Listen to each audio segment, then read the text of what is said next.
Welcome friends. இன்றைக்கி நாம் சூப்பரான ஒரு ரெசிபி தான் நம்ம வீடியோவில் பார்க்க போகிறோம். ரோட் சைடில் காளான் சாப்பிட்ருக்கீங்களா எல்லோரும்? அது எவ்வளோ டேஸ்ட்டாக இருக்கும்ல, அதுதான் இப்போ பார்க்க போகிறோம். அதுக்கு நான் 1/4 கிலோ முட்டைக்கோஸ் எடுத்திருக்கேன். அதை குட்டி குட்டியாக கட் பண்ணி வச்சுருக்கேன். உப்பு தேவையான அளவு,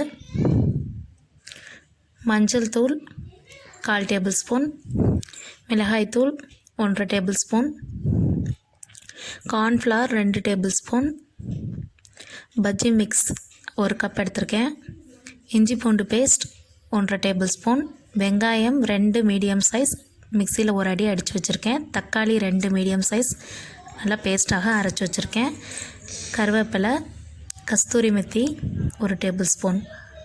இப்போ ஒரு க்ளீன் பவுல் எடுத்துக்கலாம். அந்த பவுலில் இந்த முட்டைக்கோஸ் எல்லாத்தையும் போட்டுக்கலாம். அடுத்தது உப்பு சேர்த்துக்கலாம்.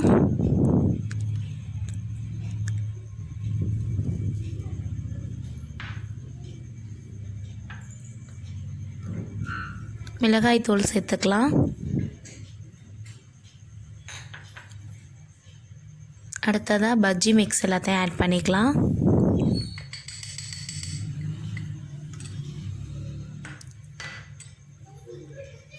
அடுத்தது கார்ன்ஃப்ளவர் ஆட் பண்ணிக்கலாம்.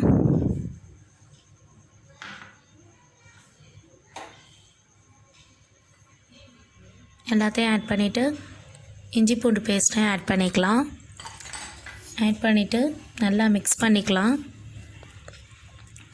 கலர் வேணும்னா உங்களுக்கு ஃபுட் கலர் ஆப்ஷனல் தான், போட்டால் நல்லாயிருக்கும். அந்த ரெட் கலர் அப்போ தான் கிடைக்கும், அதுக்காக நான் கொஞ்சோன்னு ஆட் பண்ணிக்கிறேன். கலர் ஆட் பண்ணிவிட்டு நல்லா மிக்ஸ் பண்ணிக்கலாம். தேவைப்பட்டால் கொஞ்சம் தண்ணி ஊற்றி நல்லா மிக்ஸ் பண்ணிக்கோங்க. சம்டைம்ஸ் முட்டைக்கோஸில் தண்ணி இருக்கும், உப்பு போட்டோன்னே அது வெளியில் வரும், அதனால் பார்த்து கொஞ்சமாக ஆட் பண்ணிக்கோங்க.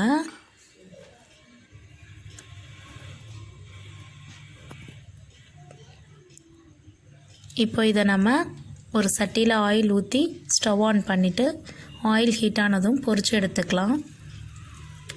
எப்போவும் வெங்காய பக்கோடா எப்படி செய்வீங்களோ அந்த மாதிரி கொஞ்சம் கொஞ்சமாக இதை போட்டு ஆயிலில் ஃப்ரை பண்ணி எடுத்து வச்சுக்கலாம் தனியாக.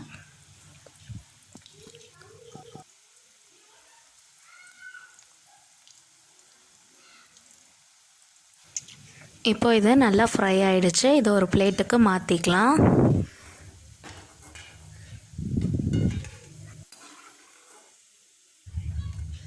அடுத்ததாக ஒரு சட்டி வச்சு 2 ஸ்பூன் ஆயில் ஊற்றிக்கலாம். ஆயில் ஹீட் ஆனதுக்கப்புறமா கருவேப்பிலை போட்டு தாளிச்சிக்கலாம்.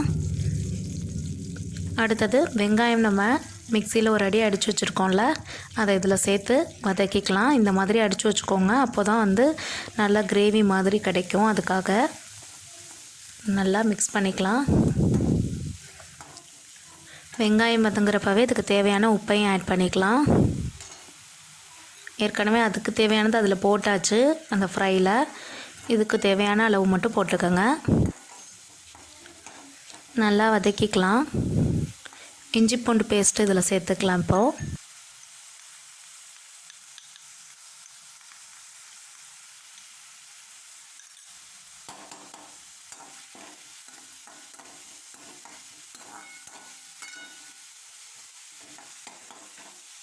இப்போ இது நல்லா வதங்கிடுச்சு. இந்த ஸ்டேஜில் நம்ம தக்காளி பேஸ்ட் அடித்து வச்சுருக்கோம்ல, அதை இதில் சேர்த்துக்கலாம்.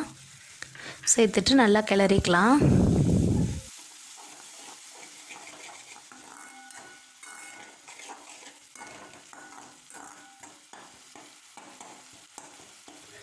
இப்போ இதில் மஞ்சள் தூள், மிளகாய் தூள் எல்லாம் ஆட் பண்ணிக்கலாம்.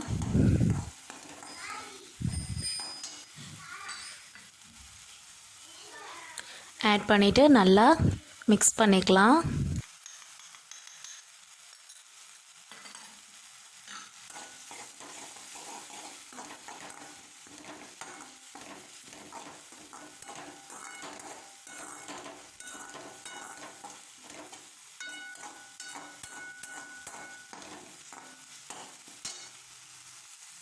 இந்த அளவுக்கு இது குக் ஆனதுக்கப்புறமா இதுக்கு தேவையான தண்ணி ஊற்றிக்கலாம்.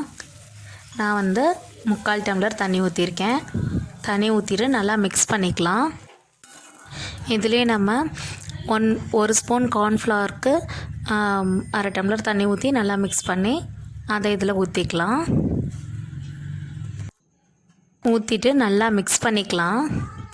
மிக்ஸ் பண்ணிவிட்டு இதில் நம்ம ஃப்ரை பண்ணி வச்சுருக்கிற அந்த கேபேஜ் வந்து இதில் ஆட் பண்ணிக்கலாம். ஆட் பண்ணி நல்லா அதில் உடச்சி விட்டுக்கலாம்.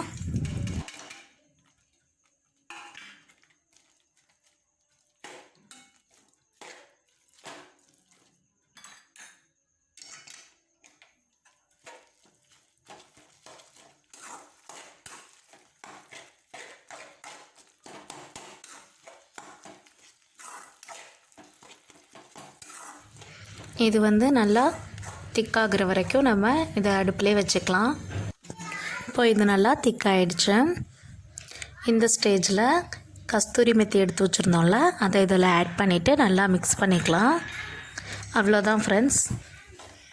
இப்போ ரொம்ப சூப்பரான டேஸ்டியான ரோட் சைட் காளான் ரெடி ஆகிடுச்சு. ரோட் சைட் காளான் எப்போவுமே காளான் வச்சு செய்ய மாட்டாங்க, இது மாதிரி முட்டைக்கோஸ் வச்சு தான் செய்வாங்க. இந்த ரோட் சைட் காளான் பிடிக்காதவங்க யாருமே இருக்க முடியாது. ஓகே ஃப்ரெண்ட்ஸ், இந்த ரெசிபி பிடிச்சிருந்ததுன்னா லைக் பண்ணுங்கள். கண்டிப்பாக இந்த ரெசிபி செஞ்சு பார்த்து எப்படி இருந்ததுன்னு கமெண்ட் பாக்ஸில் கமெண்ட் பண்ணுங்கள். இது வரைக்கும் நம்ம சேனலை சப்ஸ்கிரைப் பண்ணாதவங்க சப்ஸ்கிரைப் பண்ணிவிடுங்க. மறக்காமல் நோட்டிஃபிகேஷன் ஐக்கானை ப்ரெஸ் பண்ணிவிடுங்க ஃப்ரெண்ட்ஸ்.